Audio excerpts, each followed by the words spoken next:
Alrighty, well, it's been about 2 weeks.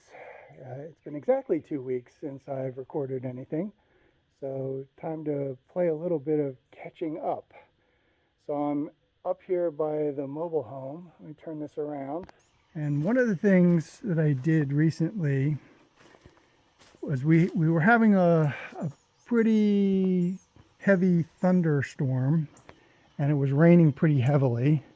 And I came out here and I was looking at the berm that I had, like from here to about here, and I was noticing that the water was coming down off this slight angle hill here, and it was doing exactly what I had planned it to do, which was to kind of channel it into this groove here and then head on down into the valley, uh, and keep this area near the house, because here's the corner of the house right here.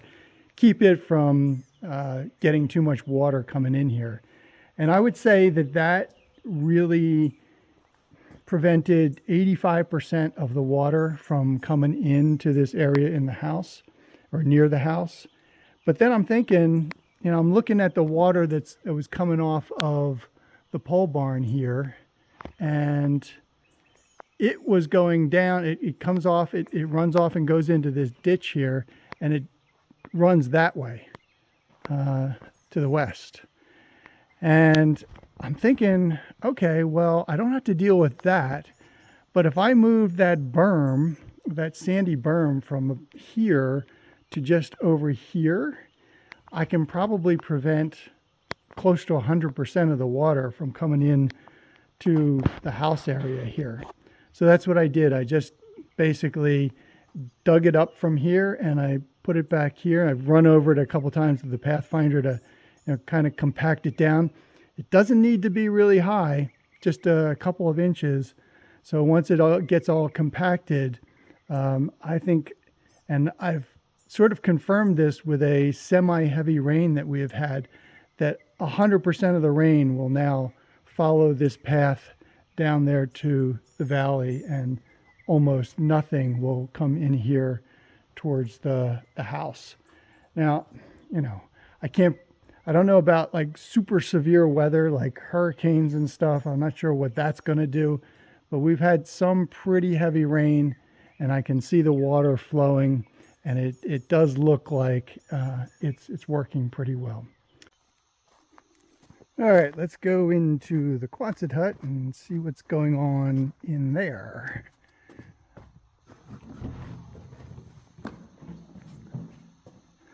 All right, so it's kind of a mess in here, but what we got going on the floor here is one new vertical shelving unit and one set of OSB shelves for one of these plastic shelving units. So this on the floor here, these 2x4s, they are going to become another shelf unit just like this one over here.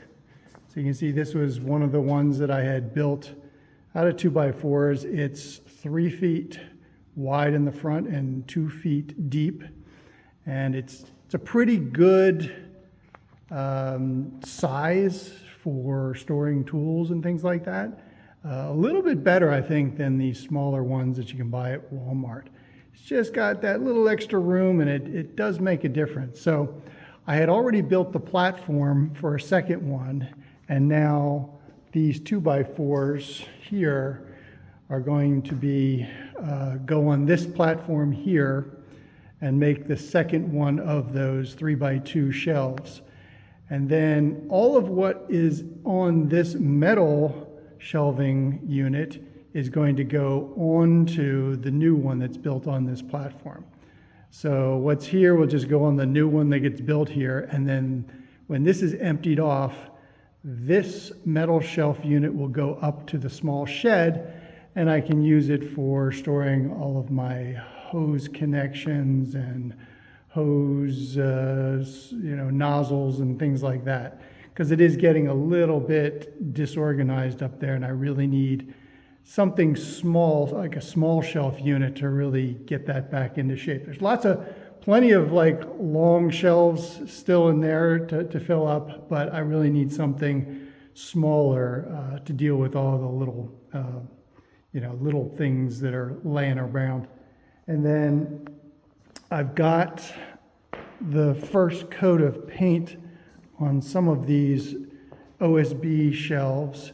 These here I still need to cut the corners out of, because they're going to go on the small plastic Walmart style vertical shelves like these right here. So I still got another couple coats of paint to go on this, and then I still have to cut the corners out and then put a couple of coats on that, and that will fill this unit here with OSB over top of these plastic shelves. Again, just to make it a little bit more convenient to use. Having all these holes in there, it's not very good. It's just things fall through. It's just a mess.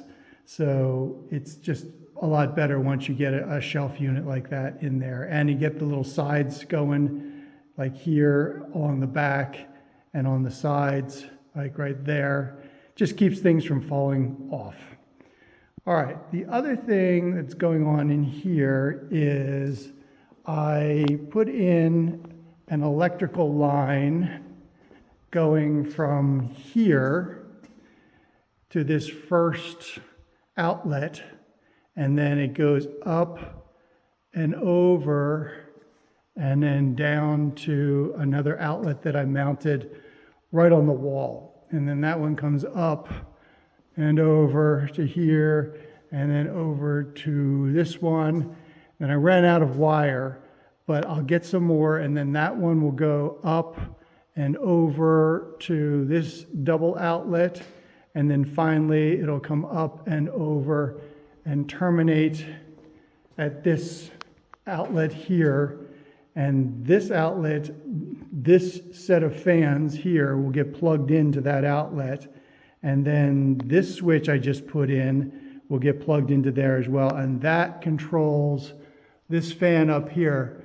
This is a fan I just put up there the other day, and basically it just pushes all of the hot air from the top of the Quonset hut out the back louver, just to kind of, move it out. So we got air coming in from the back, and then we got cool air actually coming in here because it's kind of shady on the back of the Quonset hut, and then hot air going out the back through that louver, that screened in louver. And then I'll do the same thing over here on this louver. I got another fan coming.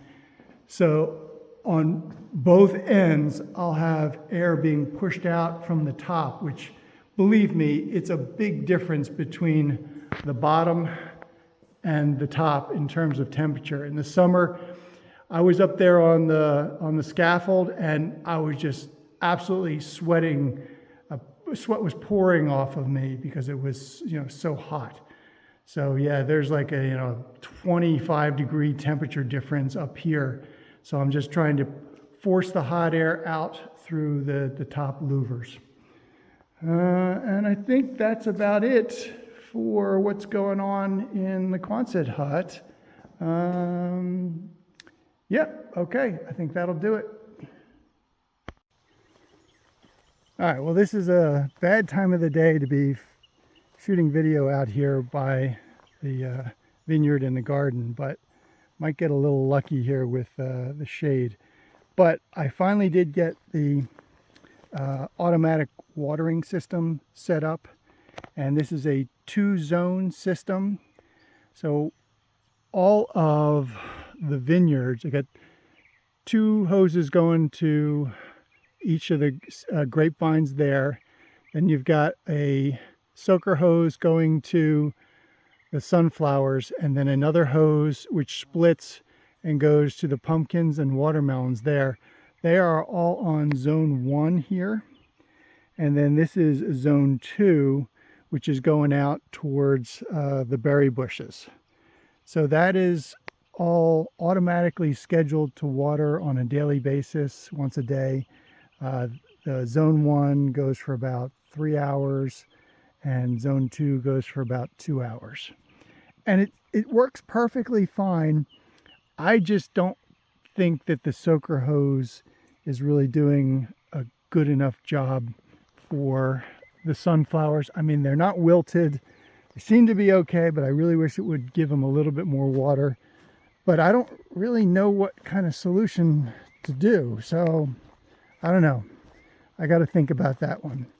But if you notice, I also have put around the posts all the way around here, I've got rope that's kind of cordoning off the garden and the vineyard from the deer. And I think it has helped. I haven't seen any deer in here. I can check early in the morning around 6:30, 7 o'clock.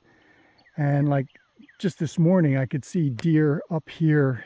And even they were getting somewhat close to the garden, but I've never seen them come in here since I've put these ropes up.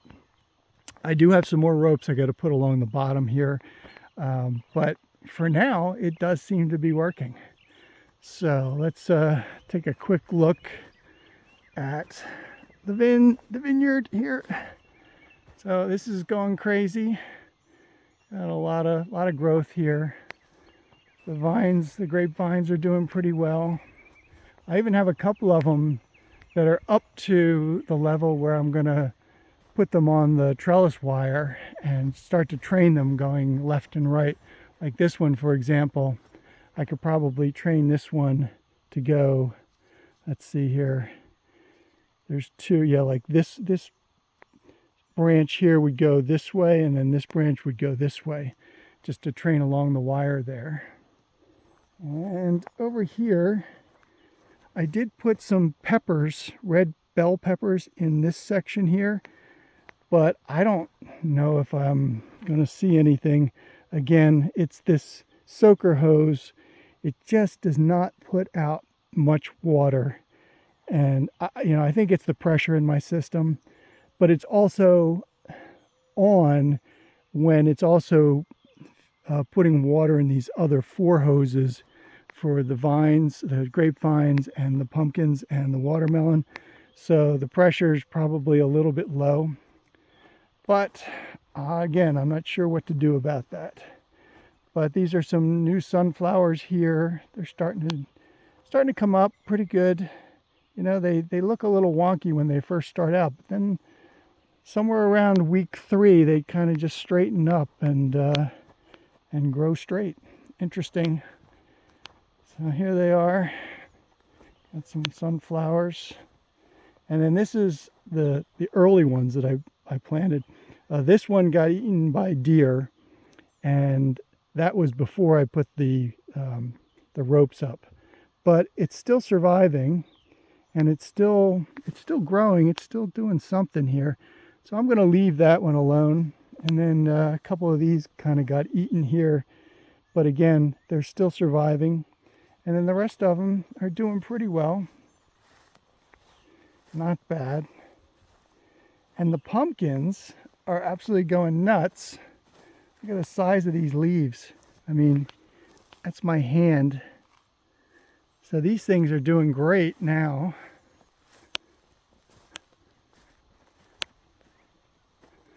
Well, I'm going to have lots of pumpkins.